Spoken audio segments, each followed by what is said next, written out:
Ben Kincaid stood rigid and still as his wife, Christina McCall, adjusted his tie, smoothed the lie of his shirt, and ran a lint brush over the shoulders of his navy blue suit coat.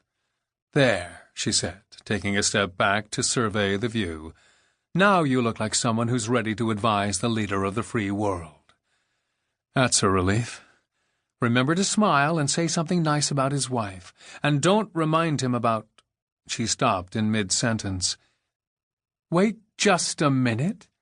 She hiked up the leg of his blue slacks. "Are you seriously wearing red socks?" Ben's eyes moved downward. "They're my lucky socks." "No." "But I need all the luck." "No." She pointed toward the clothes closet. "Change." Ben obeyed without further protest.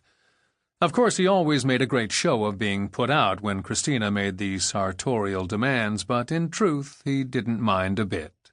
Given that he had no sense of fashion and was partially colorblind, he needed all the help he could get, and was capable of accepting it without feeling his manhood was threatened. For years his mother had picked out and paired up all his clothes. Now she had passed the torch to his wife. All this meant, he reminded himself as he changed into a pair of blue socks, was that he was a very fortunate man. The irony was that, once upon a time, Christina had been known for her dubious fashion sense, for dressing more like a member of the Sex Pistols than a practicing attorney. All that had changed last year when Ben made his run for a Senate seat. In addition to the 5,000 other consultants they'd consulted, they'd hired a fashion consultant to tell them how to dress for formal functions, casual events, and television appearances. For Christina, it was a road to Damascus experience. Now she had the reputation of being one of the sharpest dressers in Washington. Ben had been asked more than once if she had acquired a fashion degree at some point in her past. With her gorgeous red hair styled in a fetching shoulder-length coif, Ben found her absolutely stunning. Not that he was prejudiced or anything. "That's more like it," she said when he re-emerged. "And just for the record, you're not wearing those Superman boxer shorts, are you?" "I'm not planning to strip at the White House." "Yes, and nothing unplanned ever happens to you, does it?" "Good point. No, I'm clean. Thank you." She smiled, and the smile made his spirits soar. Such a beautiful woman. Her face seemed to absolutely glow. Was it all his imagination? She even seemed taller these days, although he supposed that could have something to do with the heels. "Anything else you need, mon cher amour?" "No, I'd better go. Traffic is terrible this time of day.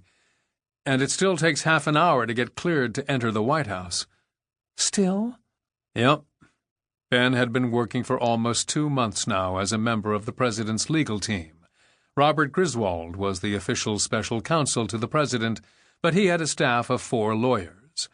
After his Senate defeat, Ben had been appointed to fill a temporary vacancy on that staff. Despite the loss, not exactly unusual for a Democrat in Oklahoma, Ben's rankings in popularity polls remained high nationwide as a result of his work during his brief time in the Senate, particularly his work on the controversial Emergency Counsel Bill, which garnered nationwide daily coverage. His oration on the floor of the Senate was widely credited with being the cause of the bill's ultimate defeat, which endeared him to many, especially in the Democratic Party. Still, he'd been flabbergasted when the newly elected president, Roland Kyler, invited him into the White House. "I want the president to have a chance to read my brief, so I'm out of here." "Did you have Jones proofread it?" "I'm an adult, Christina. And you're the worst speller on earth. Spell check is not enough for you. Email it to Jones now. He'll have it proofed by the time you get to the White House." He raised his chin a bit. "If you insist. Parting is such sweet sorrow, but—" "Wait!" She took both of Ben's hands and snuggled close to him. "Can you believe that sometime today you're going to see the POTUS?" To keep listening to this audiobook, I've left you a link in the description so you can do it at no cost thanks to Audible's 30-day free trial.